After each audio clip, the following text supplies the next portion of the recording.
طبعا هي بتلم قش. تمام. وبتبيض. طبعا انا سايبينها البيض عشان تعرف المكان، وحطيت لها حطيت لهم الصندوق عامة كلهم، حطيت فيه قش وقطن عشان يعرفوا يبيضوا فيه. والبيض اللي اتباض قبل كده سيبته عشان كانت هي دايما هي واللي معاه بيبيضوا في الارض. طبعا مش عايزه اعلي صوتي عشان هي ما بتلاقي دوشه حواليها بتقوم ما بتبيضش. شايفين كل تصرفاتها وكل حركاتها، هي عايزه الهدوء. وبعدين بتلم القش ببقها وبتحطه تحت منها.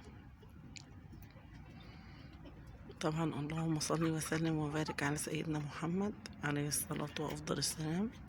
مش عارفة أعلي صوتي عشان أنا بصور لكم أساسا من الجنب، هي مش شايفاني بس بتدور على الصوت.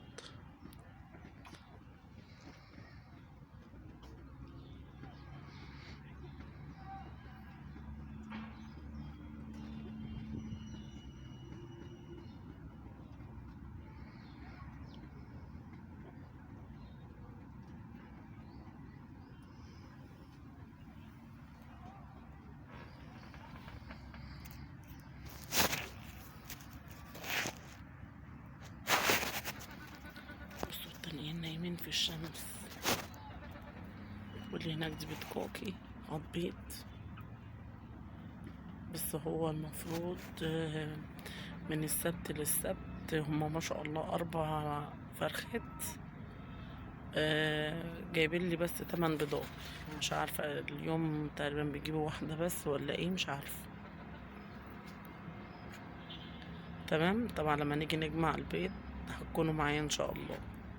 انا وريتكم الصندوق اللي انا حطيت فيه القش بتاعهم والقطن عشان ما يبيضوش في الارض، وحطيت لهم كاوتش في السطح وكده، بس هما مش بيخشوا في الكاوتش.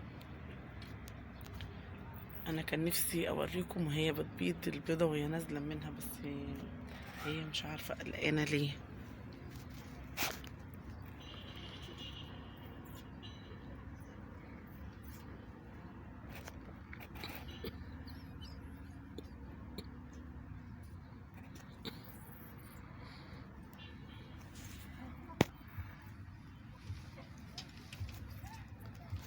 بصوا كده، مش عارفه هي باضت ولا لا.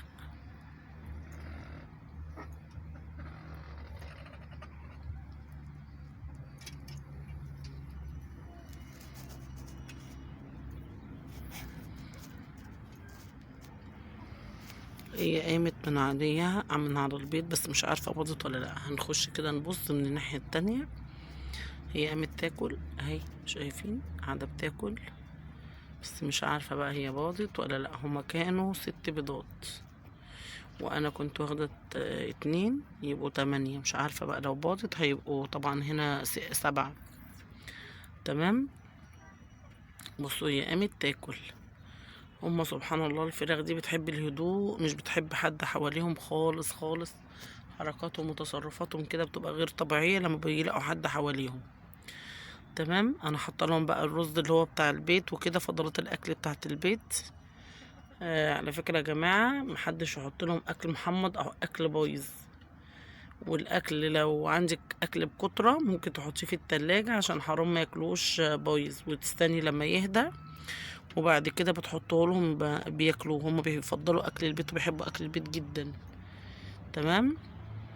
ده بالنسبة للفراخ والبط عامة.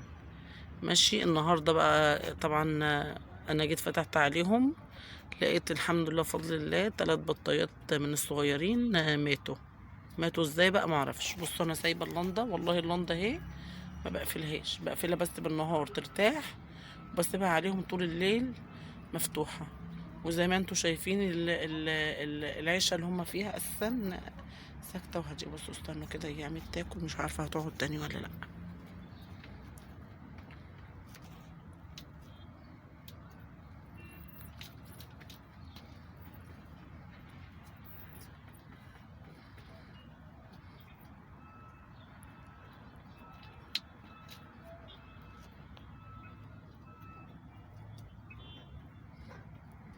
السقايه بتاعت الميه بتاعتهم حاطه لهم فيها خل. يعني يوم بحط خل 3 ايام خل، سوري 3 ايام خل و3 ايام فلاجيل. الفلاجيل دوت اللي هو البشري، مطهر معوي وللاسهال والبكتيريا والطفيلات، تمام، بيطهر المعدة جدا، ماشي. والخل نفس الكلام. فانا بدي 3 ايام كده و3 ايام كده اثناء الشتاء. في الصيف بدي مرة واحدة بس في الاسبوع، يا اما فلاجيل يا اما خل. بصوا انتوا شايفين حواليهم ومكانهم والله نضيف، بس القش ده هما اللي لمينه ومجمعينه. استنوا كده هنشوف هتدخل تاني ولا لا. تقريبا لسه ما بضتش عشان هي لسه بتكوكي، يعني لما بتعمل الصوت ده كده بيبقى في الغالب لسه ما بضتش.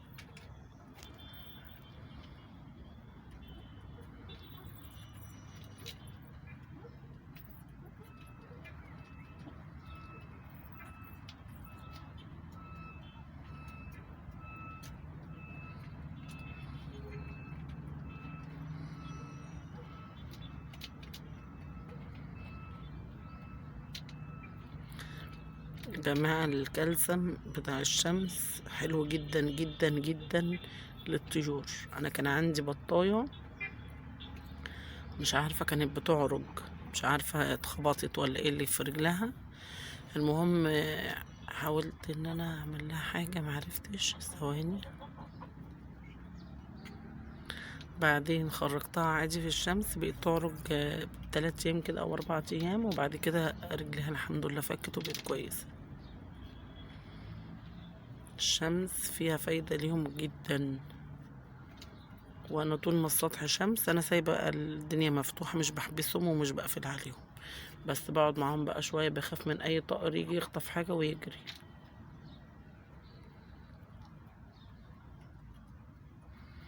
لان عندي فيهم حاجات صغيره وحاجات كبيره.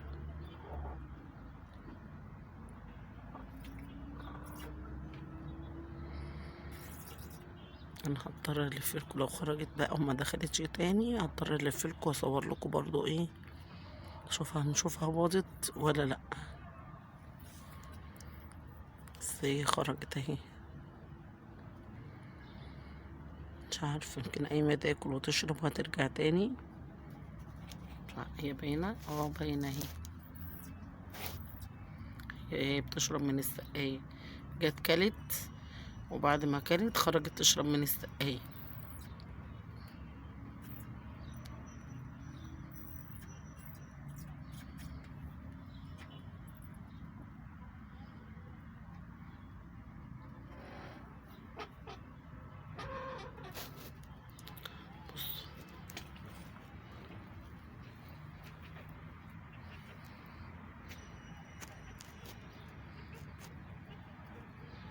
طبعا انا بصور لكم من داخل العشه، وهم بره خالص، والبط برضو بره هناك بياكل، ودول قاعدين بقى كده مأنتخين بيتشمسوا. طبعا في اول الفيديو انا ما عرفتش ان انا يعني اقول المقدمه، عشان خاطر هي كانت قاعده الفرخه، فانا كان نفسي قوي قوي اصورها لكم وهي بتبيض، بس مش عارفه هي باضت ولا لا. طبعا هنقول اللهم صل وسلم وبارك على سيدنا محمد. ازيكم يا حبايبي، عاملين ايه؟ بعد صباح الخير او مساء الخير على حسب الفيديو ما يوصل لكم. طبعا انا بصور لكم من على السطح يوم جديد مع الطيور بتاعتي. اللهم المستعان بقى، ربنا يا رب يكرمنا كده في اللي موجود. طبعا زي ما انا قلت لكم في بدايه الفيديو ان انا عندي طلعت لقيت 3 بطايات في العشه ميتين، فمش عارفه من ايه يعني. هو عامه الجو امبارح كان برد، بس انا سايبه لهم اللنده. بصوا اللنده انا ما بقفلهاش بالليل خالص، وبقفل عليهم ومقفله العشه من كل الجوانب، مش مخليه بس الا حاجات بسيطه للنفس ليهم، عشان خاطر لما يخرجوا ما يبردوش. ولما بيكون الجو برد انا ما بخرجهمش خالص الا لما الشمس تبقى كويسه في المكان، تمام. لذلك بروح مخرجاهم لما يعني على الساعه 10، يعني أنا في الطبيعي بطلع 8. لو لقيت الجو حلو بخرجهم بقى من 8 لحد العصر كده، ياكلوا ويشربوا، وبعد كده احط لهم عشاهم، وما بحطش الميه معاهم طبعا زي ما قلنا، وبخليهم ايه في العشه، وبقفل على الفراخ لوحدها، والبط كله حطيته بقى مع بعض، وقلت ايه يدفوا بعض وكده، تمام. حاطه بقى القفص ده كده وفاتحاه من الجنب على اساس الصغيرين لو هم عايزين يخشوا هنا اهوت مفيش مشكله. طيب عندي بقى بطيتين كبار بينتفوا الريش بتاع البط الاصغر منهم، البط اللي هو عنده شهر ونص. تمام. بصوا بقى، يعني اي حاجة البيطري هيقول عليها ما بتعملش اي حاجة مع الطيور، طالما خلاص بياكلوا ريش بعضيهم كده معروف. هنيجي عند البوز بتاعهم كده بالمقص يكون حامي، وهناخد حتة صغيرة كأننا بنقص الضافر، كأنك بتقصي جزء زي الضفر كده بتاع البني آدم، ما بتحفيش كتير. هو بينزل دم اي نعم، انا ما رضيتش اوريكم طبعا المنظر عشان ده ممنوع. وبحط عليه كده شوية بن او تراب، وبعد كده ايه يعني هي بتتعامل بقى مع نفسها، بتاخد يوم او يومين وبتاكل عادي مفيش مشكلة. بس هي البوزة نفسها عشان تبقى مقسومة من بقها، ما يبقوش البق على بعضه وتاكل الريش بتاع الطيور. ده اسلم حل انا وصلت له. يعني انا جربت في واحده، هم انا عندي 2 ما شاء الله كبار، جربت في واحده عملت كده وفضلت متابعه، لقيتها ما بقتش يعني بتحاول تنقر كده الريش بس ما بقتش تعرف، لان البوزين بتوعها مش على بعضهم. تمام. ده بالنسبه للبط اللي بياكل الريش بتاع الفراخ، او بتاع ان كان عندك فرخه او بطايه بتعمل كده، هتقص لها كأنك بتقص الضافر بالظبط بتاع ايدينا او رجلينا، حته صغننه جدا جدا كده من البوز بتاعها، طبعا اللي هو فوق. فتاني لو جابت دم او حاجه ما تقلقيش وما تخافيش، بس انتي ما تحفيش بالمقص. ولازم عشان طبعا الالم للطير ما يتعبوش منك او يتألموا، المقص يكون حامي جدا، القصافه طبعا مش هتنفع. تمام. وزي ما انتوا بقى شايفين كده الحظيره عندنا نظيفه طبعا. بصوا هما ما بيعرفوش تقريبا ياكلوا الفول خلاص. يعني انا كده كل اسبوع بكحت الارض وبحط لهم بقى رمله او تراب او نشاره، بس النشاره عشان بنجيبها بالفلوس ما بتبقاش دايما موجوده خلاص، وبحجزها وبس للاسف مش بلاقيها. هنطلع بقى كده مع بعض نشوف الدنيا بره عامله ايه، ونشوف الفرخه باضت ولا لا. بصوا كده المسقه بتاعت الحمام والميه خلصانه، هنحط لهم طبعا. تمام. بعد كده هجيب لهم بقى الميه. بصوا الجردل ده اللي انا حاطه فيه الميه ام خل، قلنا 3 ايام و3 ايام. تمام. بصوا كده، مش عارفه هي نقلت البيضه ليه من مكانها، الست ما بيضتش، هي لسه عايزه بيض بتكوكي اهي. تمام. بصوا ادي 3 وادي 3 6 ماشي، يبقى هي كده لسه هتقعد تاني وهتبيض. بصوا بقى ما شاء الله لا حول ولا قوه الا بالله، ده البيض بتاعنا من يوم السبت اللي فات للسبت ده جابوا 8 بيضات، ال4 فرخات. ازاي بقى مش عارفه، هي سامعين صوتها بتكوكي ازاي، هي عايزه بقى تقعد تاني اهي. بصوا بقى كده دول 3 بطات من اللي هم الصغيرين بعد ما كبروا.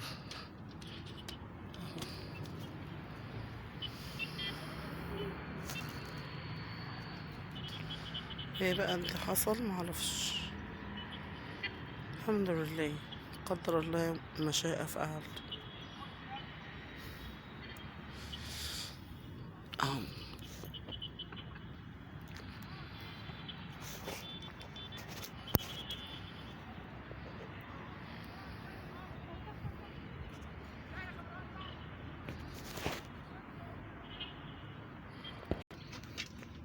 بصوا البط دخل حاجه مع الاكل بتاع الفراخ.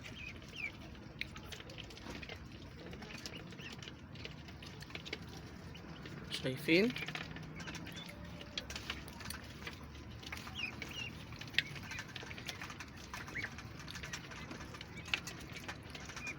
بصوا ما شاء الله قرب يكتمل الريش بتاعه. بس البطايه اللي انا قصيت بقها دي كانت بتنتف ريشهم من فوق، والصغير ده لسه جايباه الاسبوع اللي فات. السودة دي والبيضة دي ما شاء الله ده مولار. بصوا ريشها قرب يطلع اهي ما شاء الله. ودي بقالها كده شهر ونص اهي، اللي هي دي كده بقالها شهر ونص. تمام.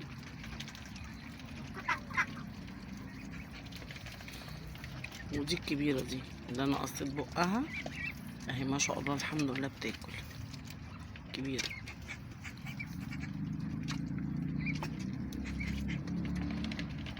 دي اللي نزلت في الجردل دلوقتي استحمت. بصوا بقى لونها ابيض وجميل اهي، اللي جنب الصغيرة واللي جنب الكبيرة. دخلت استحمت وبعدين خرجت نظفت نفسها وقعدت في الشمس.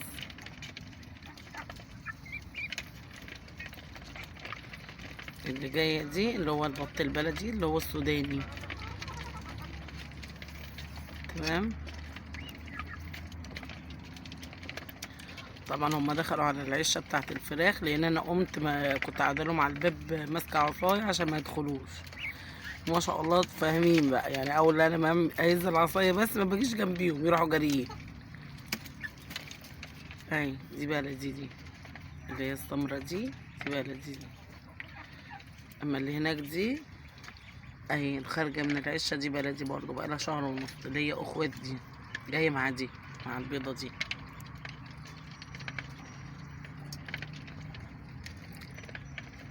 بصوا بهدلوا الدنيا ميه وظبطوا الدنيا ميه خالص.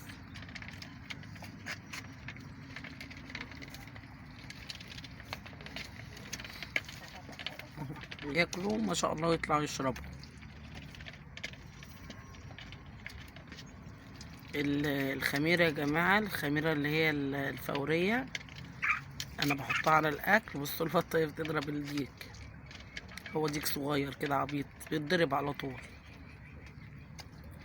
حط الخميره الفوريه، جنزبيل والقرفه بيدوا لجسمهم ما شاء الله طاقه، بيخلوهم شهيتهم ما شاء الله مفتوحه، بياكلوا كويس. بس طبعا انا ما بحطش اكل قدامهم كتير، يعني هما بس كده ايه بيفطروا ماشي. وطبعا هشيل الاكل اهو، القوي في اللي اقوى منه، يعني هي البطايه ضربتها راحت هي ضربه اللي اصغر منها ماشي. فما بحطش اكل دايما قدامهم، عشان الاكل لو هو بكتره او قدامهم كتير بيسد نفسهم مش بياكلوا. طبعا يديك ده متربي مع البط واخدين على بعض، على الرغم برضو اللي كبروا شويه دول ما شاء الله بيضربوه. اما الفراخ لا، الفراخ مش متعودين عليهم خالص. بصوا الفراخ سابوا لهم العشه وخرجوا بقى هما براهم اهو. بصوا سابوا لهم المكان، يعني خلاص بقى انتوا استولوا على المكان مفيش مشكله. وبصوا خدوا بالكم بقى اللي هناك ده بيشرب ميه، اكل وراح يشرب ميه. انا مليانهم السقايه وحط لهم في الجردل ده برضو ميه. تمام اهو. لايك بقى وسبسكرايب لاسرار المطبخ مع ام محمود. اي حاجه قدامهم بينقروا فيها، هما بيموتوا في الرز ده على فكره. ودي كده بقى لها شهر اهي، شهر ونص. دول كده اللي جايين في الاول اهم. بصوا ما شاء الله البيضه دي والاتنين السمر اللي خرجوا دول بقى لهم شهر ونص، دول جايين مع بعضهم. في بقى اللي بان عليهم وكده اهو، ودول برضو نفس الكلام شهر ونص اهو.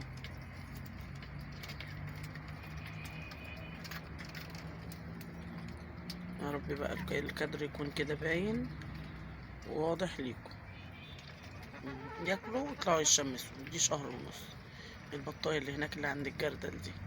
بس عايزه اقول لكم يعني نتفوا الريش اللي هو طلع، نتفوا اللي هي بقى اللي انا قصيت بقها النهارده دي، نتفت ريشها من ورا كده قعدت تاكل فيه. بصوا دي ودي برضو شهر ونص. تمام.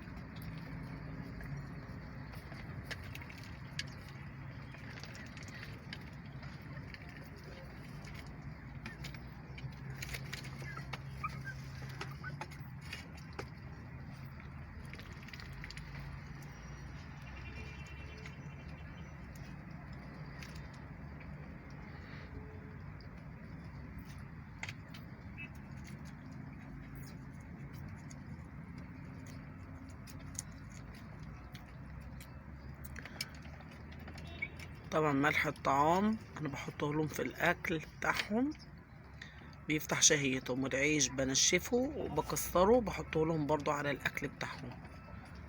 تمام. بجيب العلفة اللي هي بتاعت البط اللي هي تركيز 23، وبجيب الدشيشة بجيب 2 كيلو، واجيب 2 كيلو دشيشة خشنة، وعلى كيلو ردة، وعلى كيلو قمح، وكيلو اكل حمام، 2 كيلو اكل حمام. وبحط بقى 3 ظروفة خميرة فورية، على جنزبيل، على قرفة، على كركم، على ملح. طبعا الكميات فنجان القهوة الصغير بملاه من كل حاجة من اللي انا قلت عليها دي، واروح خلطاها عليهم. بحط بقى منهم للاكل وللبط وللفراخ والحمام. تمام. على اساس برضو ايه العلفة غالية بتاعة البط. تمام. بس بدي بقى ايه اللي هو التركيز 23 ده عشان البط الصغير الريش بتاعه يكتمل ويخلص، يعني يكبر. اول ما يكبر خلاص انا كده كده كده ما عدتش اجيبه تاني، لانه بصراحة غالي. تمام. يلا سبسكرايب لاسرار المطبخ مع ام محمود. نستودعكم الله الذي لا تضيع ودائعه. بصوا بقى كده. هم ما شاء الله كانوا بايضين 6.